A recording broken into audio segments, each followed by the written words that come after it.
Good morning students. Students, ये आपकी worksheet number 6 है, क्लास 8 साइंस की।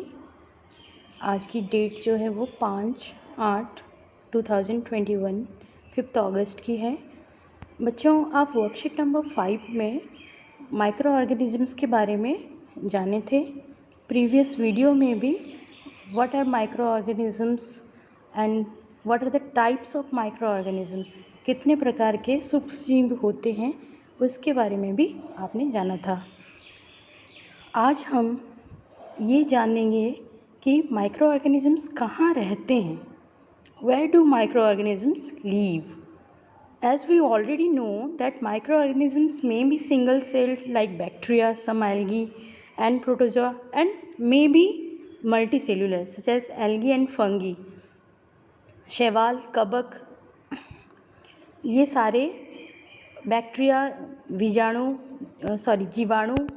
विषाणु भी हैं, वायरस भी हैं, ये सारे आपके माइक्रो ऑर्गेनिजम्स के अंडर आते हैं।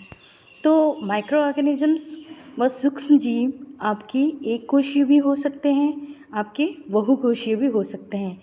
एक कोशीय जीव में उदाहरण स्वरूप आपका जीवाणु, शैवाल और प्रोटोजोआ, और कुछ बहुकोशीय माइक्रो ऑर्गेनिजम्स व बहुकोशीय सूक्ष्मजीव भी होते हैं, जैसे शैवाल और कवक।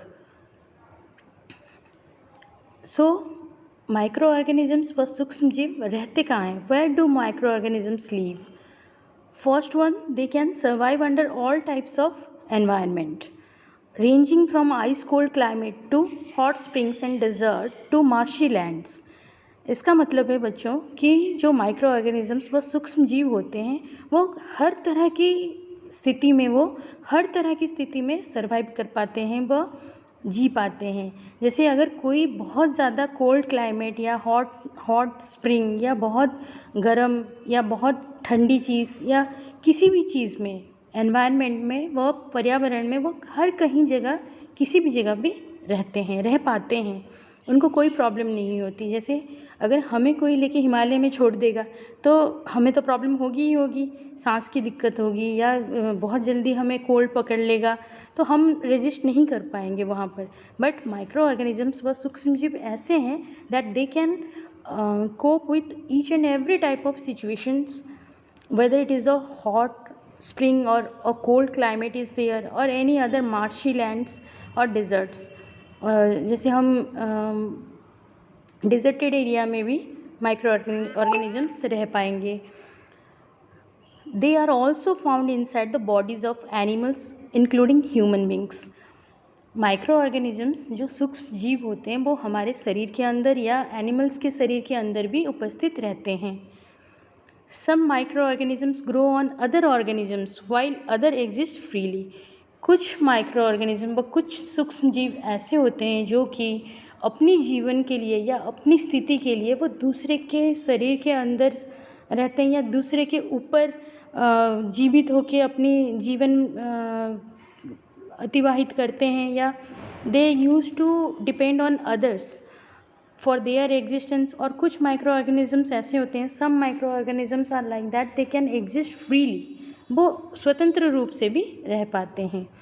Micro organisms like amoeba can live alone. जो अमीबा आपने 6वीं-7वीं क्लास में भी पढ़ा है, अमीबा सूक्ष्मजीव, वो अकेला रहता है। कुछ सूक्ष्मजीव, some micro organisms like fungi and bacteria में also live in colonies. Are you getting the point? कि वो समूह में रहते हैं। समूह मतलब इकट्ठे रहते हैं, वो साथ में रहते हैं, गुच्छे में रहते हैं। बच्चों यहाँ पे देखिए, ये आपकी एक चीज़ बताया गया है। ये जैसे देखिए, ये हॉट स्प्रिंग में, डिजर्टेड एरिया में, आइस कोल्ड एरिया में, in soil, even if in air also, हवा में भी आपके माइक्रो ऑर्गेनिजम्स रहते हैं। अगर मैं अपनी फिंगर या अपने हाथ को भी दिखाऊं, if I will observe my hand और any other thing under the microscope, and then also I will be able to observe the micro organisms. तभी भी मैं सूक्ष्म जीवों को हर जगह देख पाऊँगी और माइक्रो ऑर्गेनिज़म्स को हम माइक्रोस्कोप के ज़रिए से देख पाएंगे। इसका मतलब क्या बना बच्चों, आप समझ रहे हो? इसका मतलब ये है कि माइक्रो ऑर्गेनिज़म्स जो होते हैं वो सूक्ष्म जीव होते हैं।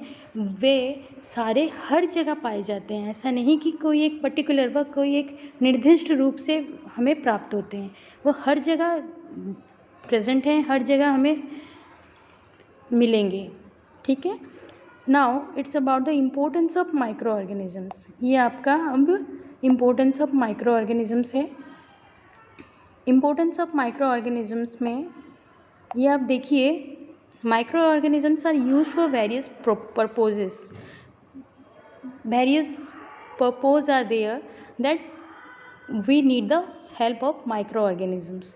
इससे पहले भी आपने पहले वाला वर्कशीट में देखा था कि जो छोले भटूरे या केक, ब्रेड और भी जितने सारे फूड आइटम्स हैं, कुछ फूड आइटम्स हैं जो कि उनको बनाने में हम माइक्रो ऑर्गेनिज़म्स की हेल्प लेते हैं।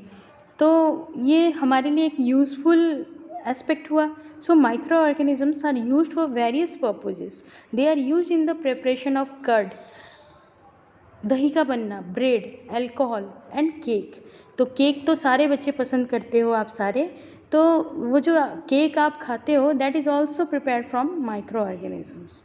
दे are also used in cleaning up of the environment. हमारी पर्यावरण को साफ सुथरा रखने में भी माइक्रो ऑर्गेनिज़म्स व सूक्ष्म जीव हमारी मदद करते हैं। अब ये आपके मन में ये ज़रूर ये क्वेश्चन आएगा, ये प्रश्न उठेगा कि ये किस तरह से हमारी पर्यावरण को साफ करते हैं। For example they decompose the organic waste like vegetable peels, remains of animals feces, etc. and keep the earth healthy. Vegetable peels, that is your जो आपकी सब्जी वगैरह के पीलिंग व छिलके होते हैं, एनिमल के डंक्स, दैट मीन्स जो एनिमल की एक्सक्रेटा होता है, पशुओं का जो मल मूत्र, फीसेस, वही सेम चीज़। ये सारी चीज़ें अगर ये आपने पढ़ा होगा जैव निम्नीकरण प्रक्रिया, मतलब बायोडिग्रेडेबल सब्सटेंसेस, जो बायोडिग्रेडेबल सब्सटेंसेस होते हैं कि हम उन्हें बायोडिग्रेडेशन किससे किया जाता है, इन्हीं माइक्रो ऑर्गेनिज़म्स के ज़रिए से ही किया जाता है। एक तरह से ये भी हुआ कि माइक्रो ऑर्गेनिज़म्स जो होते हैं वो एनवायरनमेंट व पर्यावरण को साफ करने पे भी मदद करते हैं। Bacteria are also used in the preparation of medicines. ये देखिए यहाँ पे मेडिसिन्स के तौर पे, बेकरी प्रोडक्ट के। And another one, the last one is the nitrogen fixing in agriculture. They are use to increase soil fertility. जो आपकी ज़मीन की उर्वरता के लिए उपजाऊ बने, कि उससे जो आपकी सॉइल फर्टिलिटी है that is also get stored bye means of nitrogen fixation and which is done by the bacteria, rhizobium bacteria. तो आपने बच्चे 6th या 7th में भी इसके बारे में सुना होगा। Rhizobium bacteria is there. Which bacteria is there that I am writing here, RHIZO, rhizobium bacteria which is responsible for the fixing of nitrogen। Nitrogen की स्थिरीकरण के लिए, नाइट्रोजन जो एक सब्सटेंस है, एलिमेंट है, नाइट्रोजन के स्थिरीकरण के लिए राइजोबियम बैक्टीरिया रिस्पॉन्सिबिलिटी लेता है। वो that is rhizobium is responsible for the fixing of nitrogen. Clear? So students, this is all about the importance of microorganisms and where do microorganisms live। सूक्ष्म जीव कहाँ रहते हैं और उनकी क्या मतलब इम्पोर्टेंस है, वो मुख्य रूप से वो किस तरह से हमें हेल्प करते हैं।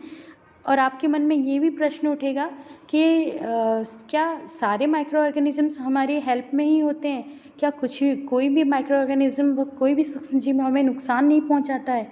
नहीं पहुंचाते हैं, जिसके बारे में हम वर्कशीट 7 में पढ़ेंगे, वह अगले वर्कशीट में पढ़ेंगे। ठीक है बच्चों। नाउ अब हम देखते हैं check yourself. Give some examples of unicellular and multicellular organism. एक कोशीय एवं बहुकोशीय जीवों के बारे में उदाहरण दीजिए। एक कोशीय जीव अमीबा लिख सकते हैं आप, कुछ बैक्टीरिया भी हैं, और बहुकोशीय जीव में एल्गी, फंगाई व शैवाल एवं कवक आप लिख सकते हैं। Where do the organism micro organisms are found? This is the line here. ये लाइन आपका यहीं पर है। It means the micro organisms are found everywhere all around us on the earth. ये वाली। Right 3 examples of daily life where the microorganisms is used, or the microorganisms are in use. Bacteria is a microorganisms which is used in the preparation of medicines. It's a daily life activity. Micro are use in the preparation of curd, दूध से दही का बनना, bread बनाना, alcohol, cake बनाना, ये सारी चीज़ों में माइक्रो ऑर्गेनिज्म का हेल्प लिया जाता है। एग्रीकल्चर में भी नाइट्रोजन फिक्सिंग होता है, जिसके कारण सॉइल की फर्टिलिटी बढ़ती है, वह सॉइल मिट्टी आपकी उपजाऊ बनती है। सो बच्चों, this is all about your worksheet number 6। सो आप बच्चे घर में इसे रीड करेंगे, जो इम्पोर्टेंट चीज़ें मैंने आपको गाइड किया उसे भी ध्यान देंगे। So stay safe and do a very good, take care of yourself. Okay.